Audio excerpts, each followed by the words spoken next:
Hey, gang. Okay. With all the craziness in the world, I needed to step away and clear my head, do everything like this. And so I thought I'd make this video just as something a little bit fun. Uh, Life goes on. Okay. Again, with everything that's going on in the world, who knows? I have no control over it. You have no control over it. So I wanted to work on something that I do have control over, which means going back to a little gardening where I find my peace. Now,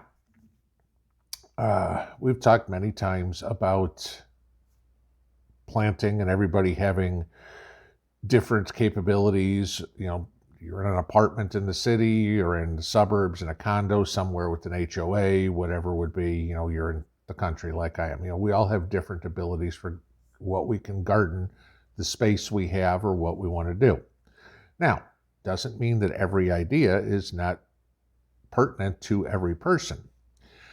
I'm going to show you something here that it's not an original idea. It's actually not two original ideas, but I'm adapting them together to make something that will work for me.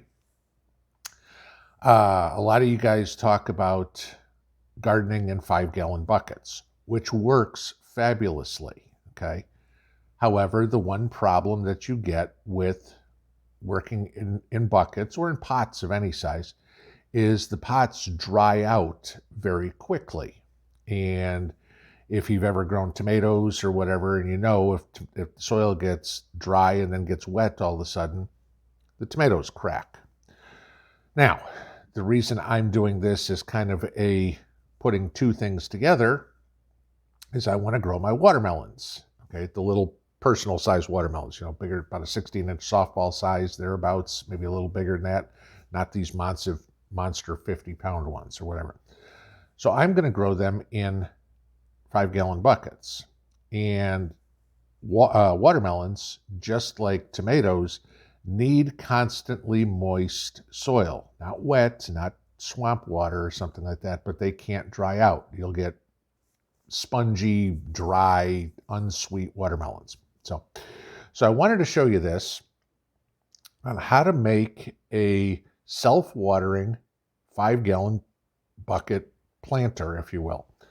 And again, if you are a busy person and you can't water your garden or whatever, you're forgetful, it's like, oh crap, I forgot to do it, or you're not home all the time, this is a good way to do it. And basically, you can do this with stuff that you probably already got laying around the house somewhere, or if you don't, real cheap. So what are you going to need? 2 5-gallon buckets. These are just old ones I've got at Rural King. Don't have to be food grade or anything like that. Old scrap piece of PVC and some sort of hard plastic cup, okay? This could be, this is a paint mixing cup. You could use, those heavy plastic glasses that people use outside, a sippy cup, anything like that. That and a little bit of tools, and I kid you not, 10 minutes worth of time, and you've got this done.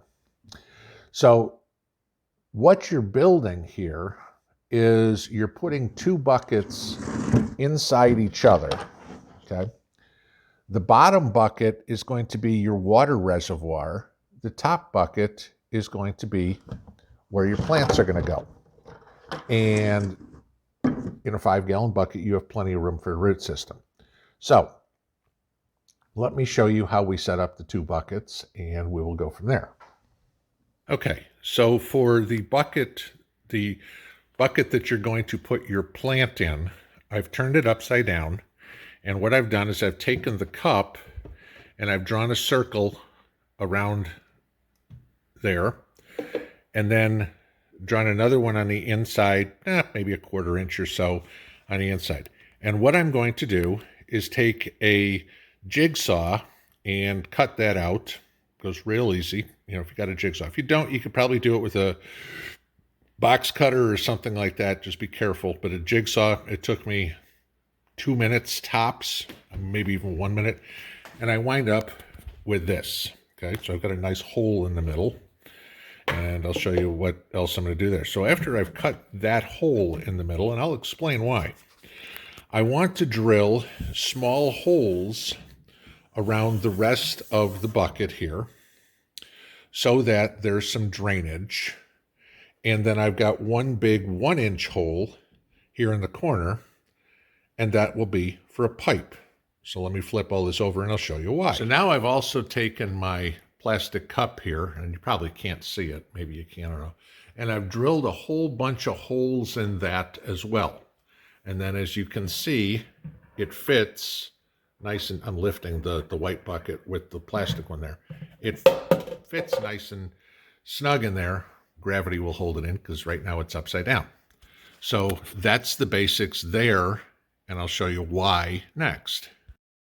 So the water reservoir bucket is real difficult here, guys. I've drilled one hole about 3 inches high in the side of the bucket. Literally, that's the extent of the work I've got to do in that bucket. So if you can drill some holes, you've pretty much built the entire thing. So what I'm going to do here is I'm then going to take the top bucket and put it inside the bottom bucket. And eventually you're going to lift this up a little bit. So it's going to look such as so, where you have your cup through the bottom to wick the water out of the bottom, which is where your water reservoir is, up to the soil for your plant. Here's the PVC pipe, okay? And it's about 2.5 feet long. And on the end, you want to cut it off on an angle, because this is going to, let me show you here, the angle point down, go through that hole in the bottom bucket, and it is now all the way down in the water reservoir, which means I can fill my water from here. It will fill the bottom water reservoir, and then once it's totally full, anything that is excess will drain out there. So when you have water flowing out of the bottom hole here, you know your reservoir is full. The reason for the holes in the bottom of the bucket itself, the white 5-gallon bucket, is so that if it rains or whatever, your plant doesn't get flooded, and the rainwater can drain through the soil into your reservoir and eventually be recycled. So what you're doing is kind of circulating everything here. Rainwater, or whatever you put through the tube, goes down into the reservoir. You're going to have soil in the bottom bucket, in the bottom cup there, and in your whole pot here to plant, which that will all wick the water up. And now you have a self-watering bucket that maybe you only need to go out and put water in there every couple of days or whatever, not try to have to water everything twice a day. Okay, so now what I've done is I've moved my upper bucket high enough so that my cup inside goes all the way to the bottom of the bottom bucket. And then I've put 3 screws connecting the 2 buckets together, with this particular screw also screwed into my PVC pipe. So now everything is all solid, one piece, and I can begin to fill it. Okay, so the next thing I want to do is add some perlite to the bottom of the bucket here, the top bucket. If you can see, there's my ring in the center. You're talking 1/2 inch of perlite or whatever, just enough to get close to the ridge of the cup.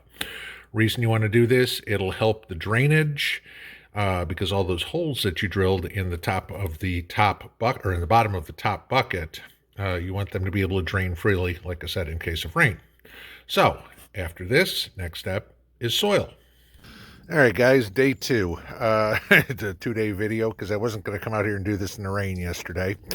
But after I've got the bucket all made, the next thing to do is fill it with a good quality potting soil. You don't want to use your seed starting mix here. So I just like Miracle-Gro sometimes, so I filled it up here. So my next step to make this thing work is I'm going to get the hose and I'm going to fill the bottom chamber through the pipe, okay? And as the water keeps coming out.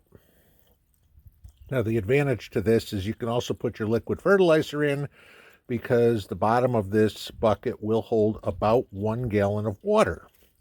So you can measure your fertilizer by that.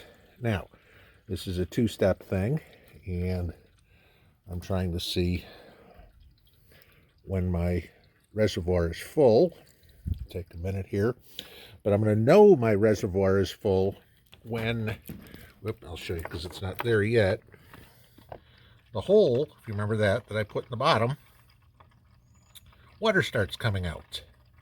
Now, so let's just keep filling this as we go, and I will show you what it's like when it's full, because I don't have the hose on that hard. Okay, so now if you can see, I've got water running out that hole on the bottom. Now I know my reservoir is full. So the next step is to put a trickle of water to get all your soil moist. And you want to do this, you have to do this. If you don't do this step, it won't work.